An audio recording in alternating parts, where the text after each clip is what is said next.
हाँ, तो बच्चों अब स्टार्ट करते हैं कॉन्जिक्यूटिव रिएक्शंस या सिक्वेंशियल रिएक्शन से। बेटा शांति, रीना बेटा शांत। अच्छा अब हो गया। अब ध्यान दो बच्चों, अब स्टार्ट करते हैं कॉन्जिक्यूटिव रिएक्शन से या सिक्वेंशियल रिएक्शन से। It is a different topic, मतलब ये थोड़ा डिफिकल्ट है, ठीक है ना, नॉट फॉर जेई मेंस या not much for JEE mains. JEE mains में आने की इसकी चांसेस काफी कम है। पहले मैं इसके बारे में एक स्टेटमेंट लिख देता हूं जिससे तुम्हें कुछ खास समझ में नहीं आएगा, ठीक है। These are the reactions. These are the reactions in which final product is formed through one or more intermediate steps called are called sequential reactions.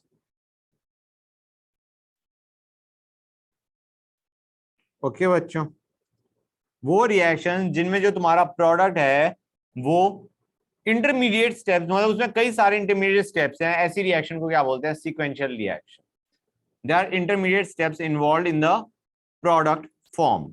जैसे ए रिएक्टेंट है, ए रिएक्टेंट से हमने स्टार्ट करा, ए से पहले बना बी, बी से फिर बना C, C is the final product. Now this is a sequential reaction, A से बी, बी से सी। ये चीज समझ में आई नहीं आई? ये आसान तरीका था समझने का। अब ए से बी गिविंग रिएक्शन के लिए रेट कांस्टेंट मान लो K1, बी से सी गिविंग रिएक्शन के लिए रेट कांस्टेंट मान लो K2।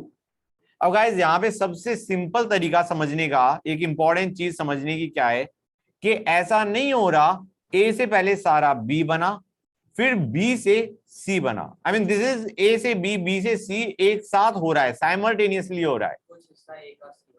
नहीं नहीं नहीं, हाँ हाँ, मतलब ए से बी बन रहा है और एट द सेम टाइम जैसे ही तुम्हारा बी बनना शुरू हुआ, बी से सी बनना शुरू हो गया। तो eight any time T A कुछ होगा, बी कुछ होगा, सी कुछ होगा। Clear guys? ये चीज समझ में आई नहीं आई बच्चों? Now that is something very important कि मान के चलो टी इक्वल टू 0 पे सिर्फ ए प्रेजेंट था, ए नॉट, बी 0 था, सी 0 था। T equal to T time पे ए की concentration will be A T, B की विल बी बीटी, सी की विल बी सीटी। समझ में आ रहा है नहीं आ रहा है बच्चों? क्लियर और नॉट गाइस? अब यहां पे हमारे पास है ए गिविंग बी गिविंग सी, मतलब 1A giving 1B and 1B giving 1C।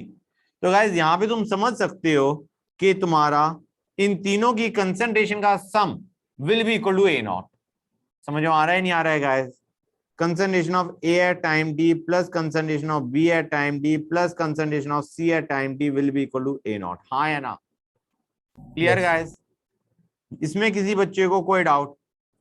Right, ये तभी पॉसिबल है जब 1A giving 1B and 1B giving 1C है, ऑब्वियसली गाइस। ठीक है ना बच्चों? गुड। तो ये हमारा रिलेशन है which will always hold true in this particular type of reactions. Okay, अब बच्चों आते हैं minus D A by D T, that is the rate of consumption of A. Can we write this down as K1A? हाँ या ना? इस rate से ए consume हो रहा है। ए कौन सी रिएक्शन में कंज्यूम हो रहा है? ए गिविंग बी में ए कंज्यूम हो रहा है and this is how we write down the rate law. हाँ या ना? अब आते हैं dB by dt। I am not talking about minus dB by dt, I am talking about dB by dt, that is rate of formation of B। हम कहेंगे एक reaction में ये बन रहा है, एक रिएक्शन में ये कंज्यूम हो रहा है। हाँ या ना? ए गिविंग बी में ये बन रहा है और बी गिविंग सी में ये कंज्यूम हो रहा है। हमें नेट रेट ऑफ फॉर्मेशन चाहिए, that will be rate of formation of B minus rate of consumption of B, that will be the net rate of formation of B guys. तो हम कहेंगे पहले लिखते हैं rate of formation of B which will be K1A। इस rate से B बन रहा है, राइट, और माइनस K2B, इस रेट से बी कंज्यूम हो रहा है।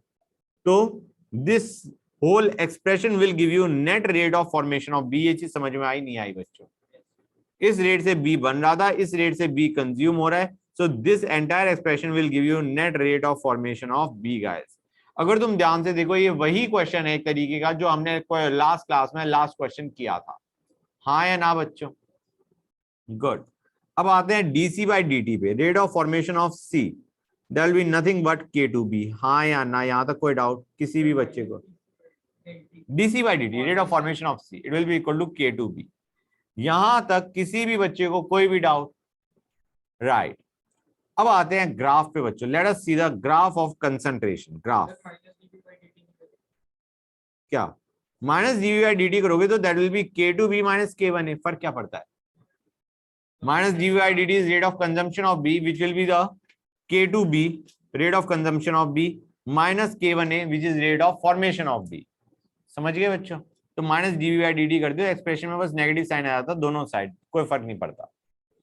अब आते हैं graph of concentration, graph of concentration versus time, concentration of A B and C, concentration versus time. Okay, तो देखते हैं गाइस। देखो गाइस, ए तो हमारा डिक्रीज करता जाएगा, हाँ या ना? मतलब ए में तो कोई दिक्कत है ही नहीं, A is giving B and B is giving C, हम ए गिविंग बी का काम देख रहे हैं, तो ए की कंसंट्रेशन धीरे धीरे करके क्या होती जा रही है? कम। सी की कंसंट्रेशन गाइस धीरे धीरे करके इंक्रीज होती जाएगी, हाँ या ना? मतलब उसमें भी कोई दिक्कत नहीं आनी चाहिए। It goes something like this, this is the concentration of C with time. अब आते हैं गाइस किसके ऊपर? Let us go to concentration of B with time. उसका मैं कर्व बनाया था, उसके बाद I will explain how that curve, why the curve goes like that. This is how the concentration of B curve goes. ये हमारी concentration of B with time है guys. इसको ऐसे देखो, इनिशियली हमारा ए गिविंग बी है, बी तो अभी प्रेजेंट ही नहीं है, ठीक है ना गाइस? इनिशियली हमारे पास ए गिविंग बी है और इस रिएक्शन का रेट अच्छा है, ज्यादा है, क्योंकि ए की कंसंट्रेशन मैक्सिमम पे है अभी, है ना बच्चों? Initial rate of A giving B या initial rate of formation of B क्या है? के ए नॉट, हाँ या ना? Where the concentration of A is actually A naught guys. तो के ए नॉट इस रेट से इनिशियली बी बन रहा था, ठीक है ना? अब बी गिविंग सी के लिए बी तो ऑलमोस्ट है ही नहीं, नेग्लिजिबल है, तो हमारा इस केस में हम कहेंगे कि बी की कंसंट्रेशन धीरे धीरे बढ़नी शुरू हो गई। समझ में आ रहा है नहीं आ रहा है? The first reaction A giving B is going fast and B giving C is going slow, क्योंकि तुम्हारा बी की concentration is very very less. B giving C के लिए तो बी की कंसंट्रेशन बताएगी ना किस रेट से जा रहा है फॉरवर्ड रिएक्शन। बी की कंसंट्रेशन बहुत कम है, ए की बहुत ज्यादा है, तो तुम्हारा ए गिविंग बी फास्ट हो रहा है, B giving C very slow है। इनिशियली तो बी गिविंग सी जीरो ही है क्योंकि बी प्रेजेंट ही नहीं है। तो आइडिया क्या है? बी की concentration will slowly start to increase एक पॉइंट पे। अब तुम देखो ए गिविंग बी का रेट धीरे धीरे करके क्या होता जा रहा है? कम होता जा रहा है, क्योंकि ए की concentration is decreasing with time और बी की कंसंट्रेशन बढ़ती जा रही थी, तो बी गिविंग सी का रेट क्या होता जाएगा? बढ़ता जाएगा। तो एक पॉइंट पे क्या होगा? उन दोनों का रेट क्या हो गया? बराबर। उसके बाद तुम्हारा रेट ऑफ, बेसिकली ऐसे समझो, rate of formation of B slow हो गया और rate of consumption of B बढ़ गया, तो तुम्हारा concentration of B will start to decrease, हाँ या ना? मतलब ये पॉइंट वो है, ये पॉइंट क्या है बच्चों? जहां पे rate of formation of B is equal to rate of consumption of B. जिस रेट से ए बी बना रहा है उसी रेट से बी सी बना रहा है। This is that point peak. Okay guys, clear और नॉट? बच्चों को ये चीज समझ में आई नहीं आई? ये पॉइंट अरे यार रुकना, दिस पॉइंट अब इसको करेंगे, विल डिस्कस दिस। समझ में आ रहा है नहीं आ रहा है बच्चों? क्लियर है यहां तक? गुड। अब आते हैं concentration of A at time T. कैसे निकालोगे गाइस? गाइस इंटीग्रेट करो, it will be A naught raise to power A naught into E raise to power minus के वन टी, जो हमारा नॉर्मल तरीका था। This is a first order reaction, हाँ या ना? इजिली हमने इंटीग्रेट कर दिया। This is the concentration of A at time T. Concentration of B at time T का बड़ा खराब फॉर्मूला है गाइस, ध्यान से देखो बच्चों। It is K1A over K2 minus K1 into e raise to power minus K1T minus e raise to power minus K2T। Okay guys, समझ में आ रहा है नहीं आ रहा है? अंडरस्टैंड करो, दिस फॉर्मूला इज समथिंग जो कि हम यूज नहीं करेंगे। It is too complicated formula, it is not used in questions. Questions ऐसे नहीं आएंगे कि वो सीधा पूछे कि टी टाइम पे what is the concentration of B. They will ask specific cases guys. Specific case कैसा, उसे समझो। Let us find out what is the time. नहीं बेटा, बी एट टाइम टी याद करने की कोई जरूरत नहीं, ए एट टाइम टी तुम्हें पता है, that is the first order. Guys question कहां पे आते हैं उसे समझो। वो पूछेंगे time when concentration of B is maximum. Okay guys, they will ask time when the concentration of B is maximum. तो हम क्या कहेंगे, उसमें तुम क्या कर दो, जब तुम सॉल्व करोगे तो ये टाइम की वैल्यू आती है 1/K1 माइनस K2। ये याद कर लो गाइस, याद करना is always easy, ln K1/K2। That is the time जब बी की कंसंट्रेशन मैक्सिमम हो चुकी। अब गाइस ध्यान से देखो, हम निकालना चाह रहे हैं बाई चांस। क्वेश्चन में क्या पूछेंगे वे, अगर पूछते हैं तो, अगर इसके ऊपर क्वेश्चन आता है तो वे पूछेंगे what is the concentration of A, concentration of B and concentration of C when concentration of B is maximum. समझ में आ रहा है नहीं आ रहा है गाइस? वे क्या पूछेंगे, what is the concentration of A, B and C when concentration of B is maximum and what is the time when the concentration of B is maximum. Time के लिए सीधा फॉर्मूला हमें पता है। अब कंसंट्रेशन ऑफ ए कैसे निकालेंगे, हम कहेंगे ऊपर वाला सुंदर सा फॉर्मूला है, टाइम की वैल्यू हमें पता है, इसमें डाल दो। अब तुम हाँ टाइम नीचे वाले फॉर्मूले से निकाला, इससे निकाला और इसमें दे मारा। अब हम कहेंगे concentration of B at time T निकालते हैं। तुम कहोगे सर ये वाला फॉर्मूला यूज करें, मैं कहूंगा नहीं, एक काम करो, तुम्हें एक और चीज पता होनी चाहिए। मैंने क्या बताया था, कंसंट्रेशन ऑफ बी मैक्सिमम कब होती है, जब rate of change of B क्या हो गया है, dv/dt क्या हो गया है, 0 है या नहीं गाइस? तो हम क्या कहेंगे, dv/dt जब 0 होता है ना बच्चों, rate of change of B क्या हो गया, 0। हम कहेंगे उस वक्त K1A is equal to K2B। यहां से हम A की कंसंट्रेशन एट टाइम टी निकाल चुके, B की concentration at this particular time, at this particular time कैसे निकलेगा, K1A is equal to K2B। समझ में आया नहीं आया बच्चों? K1A equal to K2B। यहां से हमारी कंसंट्रेशन ऑफ B निकलाएगी at the time when B की कंसंट्रेशन इज मैक्सिमम। हाँ बेटा, नहीं, A की कंसंट्रेशन हमने निकाली इस फॉर्मूले से, टाइम हम यहां पे पता चल गया, इस टाइम की वैल्यू हमने डाली, इसमें हमारी कंसंट्रेशन ऑफ A निकल गई व्हेन B इज मैक्सिमम। अब B की concentration at the time when B is maximum, B की मैक्सिमम कंसंट्रेशन लेट अस से, वो हमारी निकल के आई इस फॉर्मूले से। क्लियर है बेटा? राइट, ये वाला हाँ सिर्फ टाइम बी मैक्स के लिए, कि किस टाइम पे बी मैक्सिमम है। अब सी की कंसंट्रेशन एट दैट टाइम निकालनी है, तो please use this above formula, जो कि हमने कहां पे यूज किया था, ये रहा, concentration of A at time T plus concentration of B at time T plus concentration of C at time T equal to A naught. यहां से कंसंट्रेशन ऑफ सी निकल जाएगी at the time when B is maximum. समझ में आया नहीं आया? सी निकालने के लिए हम क्या यूज कर रहे हैं, ये यूज कर रहे हैं। ए निकालने के लिए हम क्या यूज कर रहे हैं, ये यूज कर रहे हैं। और तुम्हारा बी निकालने के लिए हम क्या यूज कर रहे हैं, ये यूज कर रहे हैं। समझ में आया या नहीं आया guys? By chance question comes on this type of format. समझ में आ रहा है नहीं आ रहा है गाइस? बोलो भाई। Yes sir. Good, we are done with sequential reaction. जिस टाइप का क्वेश्चन आ सकता है वो मैंने तुम्हें बता दिया, ठीक है ना बच्चों? और फॉर्मूले तुम्हें करने की जरूरत नहीं, मैंने वो बी का भी लिख दिया, you can just ignore that, ठीक है ना गाइस? अब आते हैं पैरेलल रिएक्शंस। पैरेलल रिएक्शन, हाँ बेटा, हाँ हाँ ऑब्वियसली पैरेलल रिएक्शंस या साइड रिएक्शंस बच्चों। Let us go on to parallel reactions या साइड रिएक्शंस। गाइस इनमें क्या होता है, again let me just write down the statement, वो स्टेटमेंट जिससे ज्यादा समझ में नहीं आएगा. In these reactions the reacting substance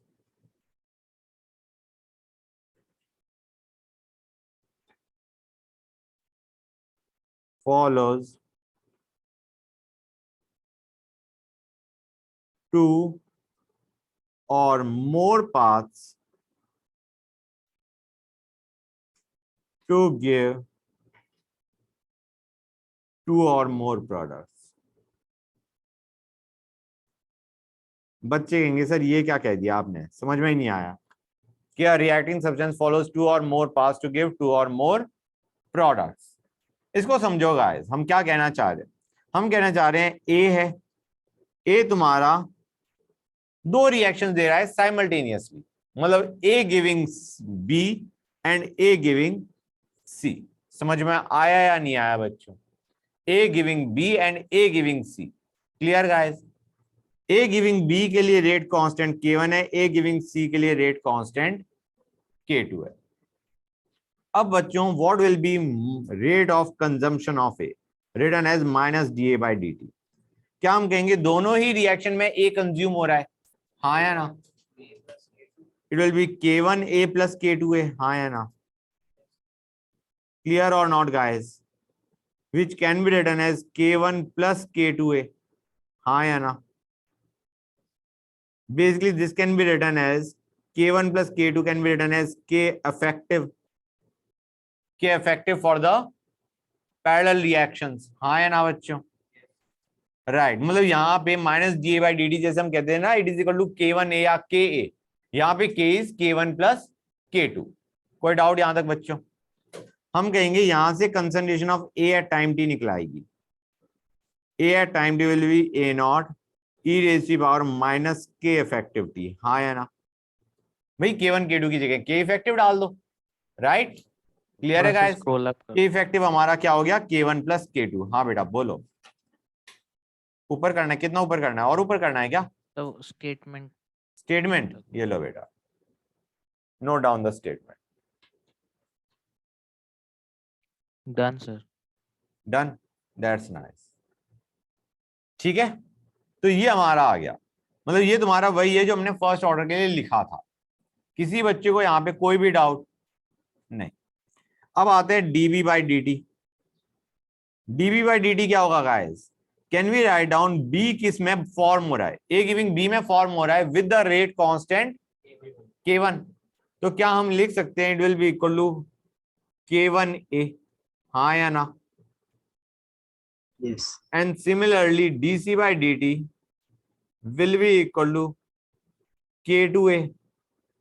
हाँ या ना बच्चों? ये चीज समझ में आई नहीं आई गाइस? क्लियर है यहां तक? अब इसका फॉर्मूला बन के आता है, concentration of B at time t is equal to K1 over K1 plus K2 A0 1 minus e raised to power minus 1 minus e raised to power minus K effective t. Clear है guys? Similarly, concentration of C at time t is K2 by K1 plus K2 A0 1 minus e raised to power minus K effective t. ये याद करना है, important है guys. हाँ दोनों. फर्क क्या है भाई उसमें? हाँ यस, दोनों याद करने. आई कैसे है बेटा? हमने एडी की जगह ये, अरे यार मैंने पेन डिफरेंट लेना था. एडी की जगह मैंने ये डाला, उसके बाद इंटीग्रेट कर दिया. बी मतलब बी को इंटीग्रेट किया 0 टू बी और टाइम को 0 to t. That is how we got it. C के लिए भी ये कर दिया एंड वी इंटीग्रेटेड. यहां तक किसी भी बच्चे को कोई भी डाउट बोलो गाइस? आई डोंट थिंक कोई डाउट आना चाहिए. रुकोगा, होल्ड ऑन. ठीक है, क्लियर हुआ नहीं हुआ बच्चों? बोलो गाइस, क्लियर हो गया? राइट. अब बच्चों एक चीज, ये एक्सप्रेशन क्या बताता है? What does this expression tell us? What is this expression? बच्चों अगर तुम ध्यान से देखो, do you realize this is telling us moles of A consume? बोलो गाइस, ये एक्सप्रेशन हमें क्या बता रहा है? This is telling us moles of A consumed या रिएक्टेड, वो मोल्स ऑफ ए जो कि रिएक्ट कर गए या कंज्यूम हो गए in formation of B and C. समझे या नहीं समझे गाइस? क्लियर है या नहीं ये चीज?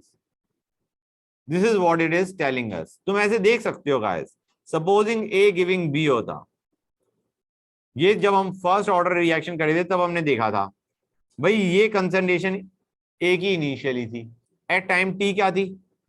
ए naught E raise to power minus K T, हाँ है ना? तो गाइस बी कितना बनेगा?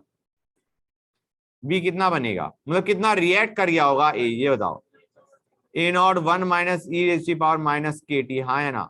This is the amount of A reacted या it is the amount of B formed, हाँ या ना?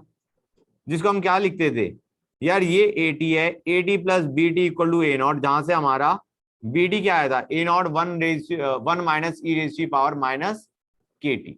बी टी क्या आया था? A naught 1 minus E raise to power minus K T.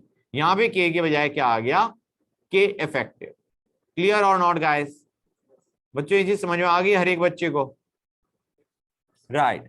तो this is telling us moles of A consumed. ये बहुत इंपॉर्टेंट है गाइस जो मैंने अभी बताया है, ठीक है ना? ये जो मैंने अभी चीज बताई है दैट इज वेरी इंपॉर्टेंट। इसके ऊपर बेस्ड क्वेश्चन देखोगे and you will realise why it is important, ठीक है ना? अब गाइस एक और चीज, at any time instant do you realise concentration of B to concentration of C constant होगा एट दैट टाइम? बोलो guys, do you realise it will be nothing but K1 by K2, हाँ या ना? ये चीज समझ में आ रही है नहीं आ रही है guys? This will be the ratio of concentration of B to concentration of C at a time t, at any time t, हाँ या ना? अब गाइस पहली चीज तो मैं ये बता दूं कि ये तभी फॉर्मूला है when coefficient of A, B and C is 1। अगर कोफिशिएंट चेंज होगा तो ऑब्वियसली ये वैल्यू चेंज हो जाएगी। क्लियर और नॉट गाइस? ये चीज समझ में आई नहीं आई बच्चों? बोलो गाइस, फील आ रही है नहीं आ रही है? ये इंपॉर्टेंट है। अच्छा गाइस एक चीज और मैं, हाँ बेटा, अच्छा एक और चीज बताओ बच्चों, instead of writing down concentration of B to concentration of C at time T, can I write down moles of A consumed in forming B to moles of A consumed in forming C at time t is मतलब by time t is K1 by K2। ये चीज समझ में आ रही है नहीं आ रही है? Rather than giving moles of C, moles of B and moles of C at time t, I could have also written moles of A consumed in forming B and moles of A consumed in forming C instead of B and C की concentration, हाँ या ना?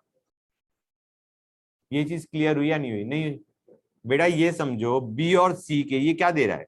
B और सी के moles eight time T, हाँ या ना? या कंसंट्रेशन एट टाइम टी। बेटा मोल्स ऑफ बी वही तो बने जितना ए कंज्यूम हुआ बी बनाने में। मोल्स ऑफ बी उतने ही तो बने होंगे जितना ए कंज्यूम हुआ बी बनाने में। 1:1 की रेशियो ठहरी। और instead of C can I write down moles of A consume in forming C? समझ में आ रहा है नहीं आ रहा है? मतलब instead of writing down in terms of products, I could have also written this down in terms of reactants। ये चीज समझा नहीं समझे गाइस? ये बताओ मुझे। हाँ ये कांस्टेंट है K1 by K2। 1 सेकेंड, तुम कह रहे हो यहां पे कुछ कांस्टेंट्स? बेटा वो यहां पे हमने देखा है for coefficient of A B and C to be 1। By chance different है तो क्या होगा उसे देखो गाइस। बाई चांस डिफरेंट है, how will the formula change, उसे देखते हैं बच्चों। एग्जांपल लेते हैं, क्वेश्चन के फॉर्म में लेते हैं। 4A दे रहा है 2B और 4A से रिएक्शन जा रही है गिविंग 3C। ये K1 ये K2। Clear guys? अब बच्चों पहली चीज, do you realise you will have -1/4 dA/dt is equal to K effective A? हाँ या ना? K1A plus K2A। Clear guys? तो यहां से concentration of A at time t क्या बन के आएगा बच्चों? It will be nothing but A0 e raise to power -4K effective t। ये चीज समझ में आई नहीं आई guys? This is the formula you will have. मतलब जो K इफेक्टिव है उसकी जगह तुम्हारा क्या आ गया? 4K effective. जो भी तुम्हारा यहां पे कॉफिशिएंट था वो तुम्हारा किस में गया? K के अंदर चला गया। ये तुम रियलाइज करोगे जब फर्स्ट ऑर्डर रिएक्शन है जिसके हमने बहुत सारी डिफरेंट केसेस नहीं बनाए, ये उसमें वैलिड है। समझ आ रहा है नहीं आ रहा है बच्चों? सपोजिंग तुम्हारे पास 2A गिविंग B है और हमारे पास रेट कांस्टेंट K दे रखा है, तो what will be concentration of A at time t? It will be A0 e raise to power -2KT। समझ में आ रहा है नहीं आ रहा है बेटा? क्लियर है यहां तक? This will be concentration of A at time t। यहां पे हमने पैरेलल रिएक्शन के लिए फॉर्मूला लिख दिया भाई। Clear guys? अब आते हैं concentration of B at time t। बच्चों देखो, it will be 2K1 by K effective into A0 1 minus e raise to power -4K effective t। समझ में आ रहा है नहीं आ रहा है गाइस? ये फॉर्मूला समझ में आया नहीं आया? Similarly, concentration of C at time t will be equal to 3K2 by K effective into, hold on, into A0 1 minus e raised to power -4K effective t। Clear guys? बच्चों ये चीज clear हुई या नहीं हुई?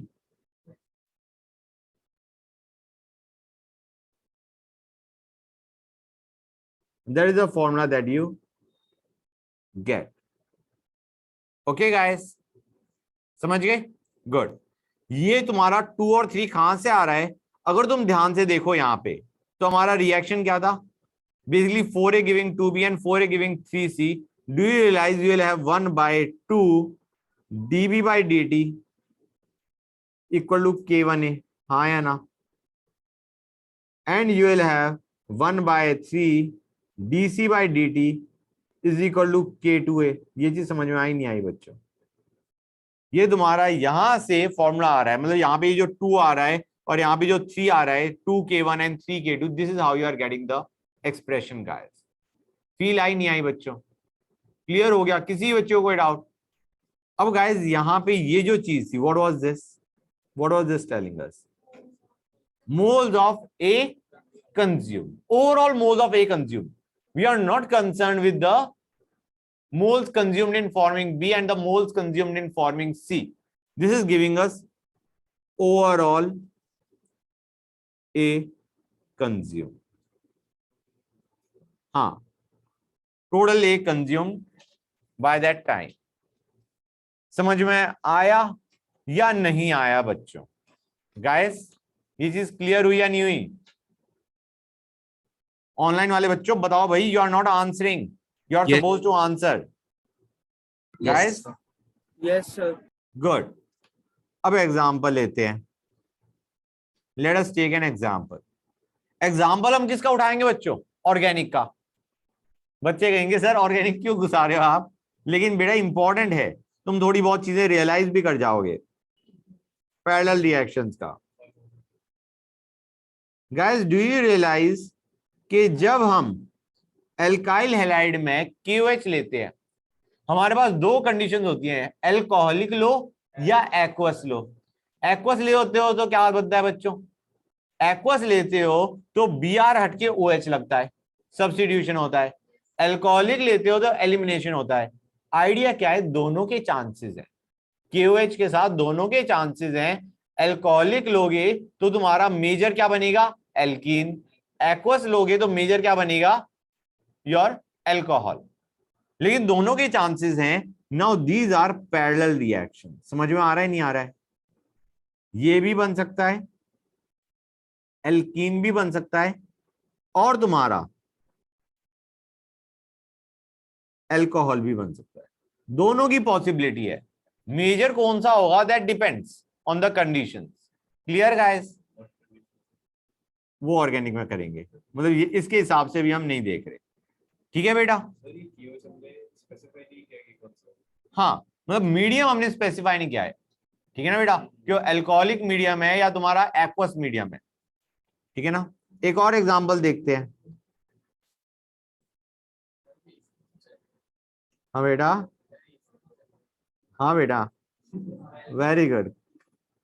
इधर ध्यान दो गाइस, ये बताओ H प्लस हीट क्या करता है? अल्कोहल में H प्लस हीट एलिमिनेशन करता, हाँ या ना बच्चों? H प्लस हीट क्या करता है? एलिमिनेशन। एलिमिनेशन में तुम्हारा क्या होता है? वैसे वो कार्बोकेटाइन के बाद तुम्हारा ये SN1 के थ्रू जाता है, सॉरी E1 के थ्रू जाता है, तो तुम्हारा रीअरेंजमेंट भी पॉसिबल है, राइट? लेकिन यहाँ पे रीअरेंजमेंट होगा नहीं, already the carbocation that is formed is 3 degree, हाँ या ना? अब काम की चीज क्या रही? यहां से OH हटा, H यहां से हट सकता है, यहां से हट सकता है, यहां से हट सकता है, हाँ या ना बच्चों? हम कहेंगे करेक्ट, मेजर तुम्हारा CH2 वाला होगा, क्योंकि तुम्हारा एल्कीन वाला ज्यादा स्टेबल होता है, right? So you will basically have two products. Either you will have this or you will have this. दोनों बन सकते हैं. So this is also a case of parallel reaction. This is also possible, this is also possible. दोनों बनेंगे, obvious सी बात है, ये major होगा, ये माइनर होगा.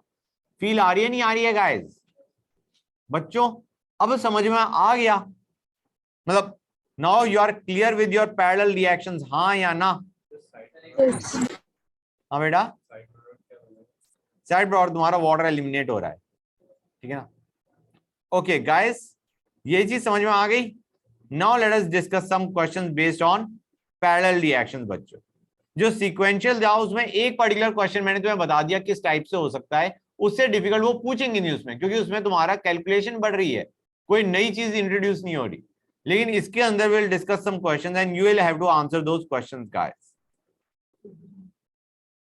हाँ बच्चों, क्वेश्चन पढ़ा तुम लोगों ने? क्वेश्चन पढ़ो गाइस। हमें कह रखा है दो प्रोड दे रहा है ये, ठीक है ना? CH3 COH CH4 और CO2 दे रहा है, CH3 COH किडीन और H2O दे रहा है। किडीन तुम्हें याद होगा गाइस, हमने डिस्कस किया था ऑर्गेनिक में at one point of time, और मैंने कहा था उसकी ज्यादा जरूरत नहीं पड़ती, ठीक है गाइस? हाँ करा था, ओके गुड।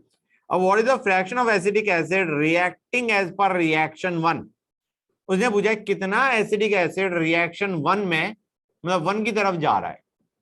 हम कहेंगे यार हमें तो सिर्फ एक फॉर्मूला पता है कि product form in reaction 1 to product formed in reaction 2 की रेशियो, हाँ या ना?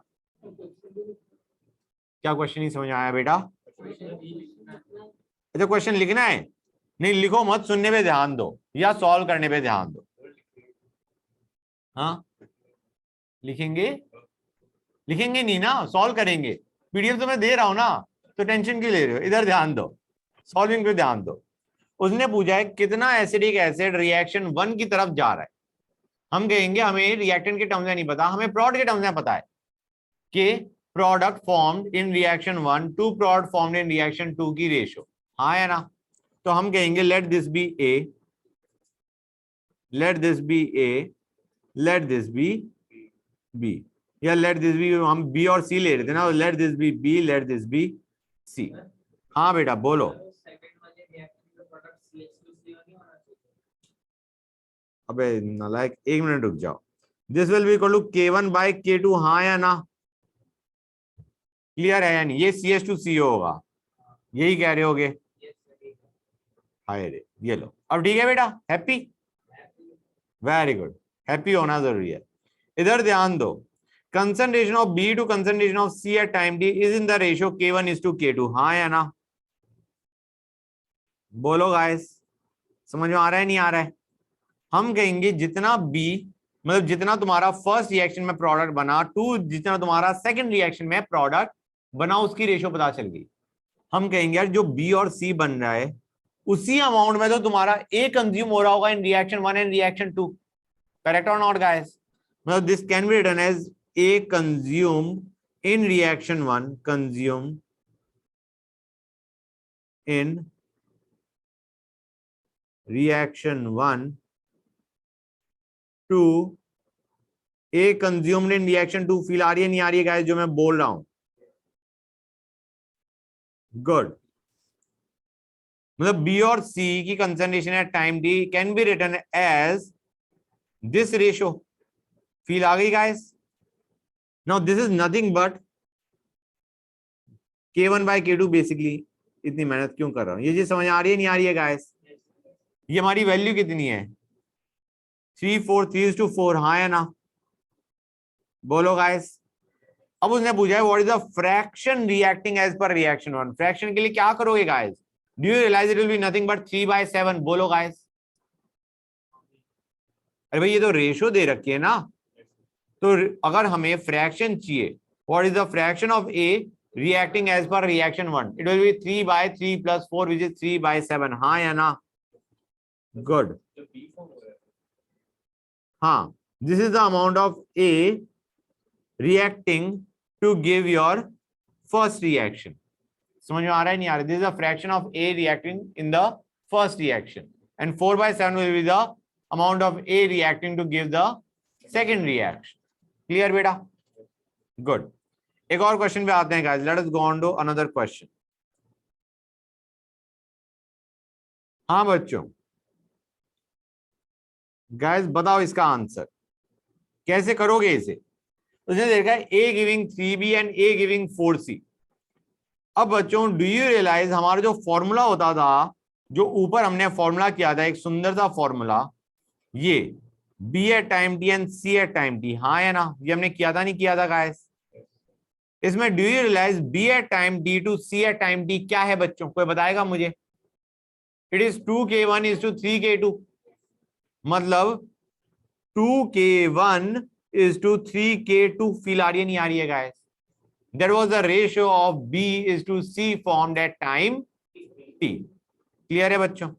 इसका यूज आएगा मेरे ख्याल से. इस क्वेश्चन में तो शायद ना आए, लेकिन यूज आएगा. अभी तो उसने पूछा है what is the rate of production of B to C. Rate of production पूछा है, not the concentration of B to concentration of C formed at time T. Rate पूछा है. हम कहेंगे याद अलग है, अभी तुम रियलाइज करोगे वही चीज घूम के आने वाली है. हम कहेंगे what was the rate of production of B. क्या हम कह सकते हैं? 1/3 dB/dt is equal to K1A. हाँ या ना? एंड कैन वी से 1/4 dC/dt is equal to K2A. हाँ या ना? वो dB/dt इज टू dC/dt की रेशियो पूछ रहा है गाइस. क्या होगी? 3K1/4K2. हाँ या ना? बाकी बच्चे भी बोलो guys. It will be equal to 3K1 is to 4K2. बताओ गाइस, ये चीज हर एक बच्चे को समझ आई नहीं आई? गुड. तो यही हमें उसने पूछा था, और तुम रियलाइज करोगे यही रेशियो होती अगर हम concentration of B to concentration of C to पूछना चाह रहे होते at a particular time instant T. ये सेम का मतलब क्या हुआ? हाँ, मतलब रेशियो सेम है तो वो होगा. ये रेशियो चेंज कब होगी गाइस? जब हमारा K चेंज होगा. Concentration of B to concentration of C at time T कब चेंज होगी? जब K चेंज होगा. और K किस पे डिपेंड करता है गाइस? टेम्परेचर पे. K डिपेंड कर रहा होता है, रेट कांस्टेंट डिपेंड कर रहा होता है टेम्परेचर पे. तो तुम्हारा अगर टेम्परेचर चेंज करोगे then the ratio of B to C will change. हाँ या ना? किसी बच्चों को doubt? I don't think so. आगे चलते हैं बच्चों.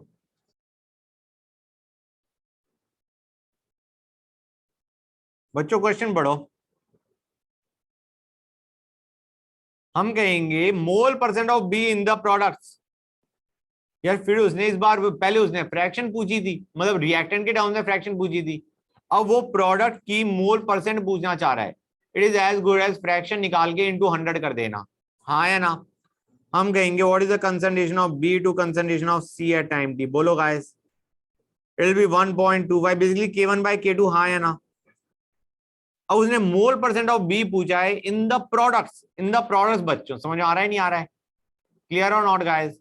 जो प्रोडक्ट बन रहा है बी और सी, उसके अंदर what is the mole percent of B, क्या होगा बच्चों? कोई एक्सप्रेशन की फॉर्म में बताएगा मुझे? It will be nothing but K1 by K1 plus K2 into 100. ये फील आ रही है नहीं आ रही है guys? This is going to be the answer. हाँ बेटा बोलो। हाँ, mole percent of B in the product mixture. You can obviously understand reactant भी तो बच रहा होगा, हाँ है ना? और उसके लिए तो हमें फिर वगैरह वैल्यू चाहिएगी, टाइम, वी नीड टाइम, अगर हमें ए को भी इंक्लूड करना है तो। एक काम करते हैं, ऐसा भी एक क्वेश्चन उठाते हैं, बड़ी अच्छी फील आई। That is the only nice question we are going to discuss in class ना। अरे एक्सप्रेशन ही तो है यार, एक्सप्रेशन नहीं, नो बच्चों। क्वेश्चन देखो, क्वेश्चन देख के ना एक बड़ी दर्दनाक सी फील आएगी। उसने दे रखा है A giving two B and A giving two C. मजा और तब अच्छा आता जब A giving two B and A giving three C होता, ठीक है ना? एनीवे, उसने कहा है 2 मोल ए के इनिशियली प्रेजेंट थे। What are the total moles at the end of 75% reaction? Total moles पूछे, इंडिविजुअल मोल्स भी निकाल लेंगे हम, इंडिविजुअल मोल्स निकाल के ही बल्कि टोटल मोल्स पे जाएंगे हम। यहां तक किसी बच्चों को कोई डाउट कि क्वेश्चन में पूछा क्या गया है और हमें करना क्या है गाइस? बोलो भाई, बच्चे बोल ही नहीं रहे। बच्चों बताओ, हम कहेंगे ए को देखो, A giving B and A giving C, हम कहेंगे ए देखो इनिशियली उसके 2 मोल थे, हाँ है ना? गाइस मुझे ये बताओ 75% बता क्या रहा है हमें? वाह, अरे अल्फा है ये, 0.75 इज योर अल्फा, हाँ या ना? 75% रिएक्शन गई। तो हम कह सकते हैं ए के मोल्स फाइनली क्या होंगे? What will be A at time T? It will be 2 - 2 alpha, सही या नहीं? ये बताओ मुझे। It will be equal to 2 - 2 alpha. Guys बोलो हाँ। अल्फा हमारा कितना है? 0.75। तो हम कहेंगे भाई वैल्यू डालो, कितनी आएगी? 0.5 मोल्स। 0.5 मोल्स ए के बचे, ठीक है ना बच्चों? मतलब 1.5 क्या कर गए? रिएक्ट कर गए। Clear guys? अब हम कहेंगे what is the concentration of B at time T? Do you realise guys it will be 2K1 over K effective into moles of A consumed? Feel सही या नहीं ये बता दो मुझे। जो मैं तुम्हें इतनी देर से एक्सप्रेशन पे ग्रंथ समझा रहा था वो यही है। हम कहेंगे K1 कितना है? रेशो दे रखी है K1:K2 की 1:2। ऐसा मानो K1 1 है, K2 2 है, तो हम कहेंगे it will be 2/3। K effective क्या होगा? K1 + K2।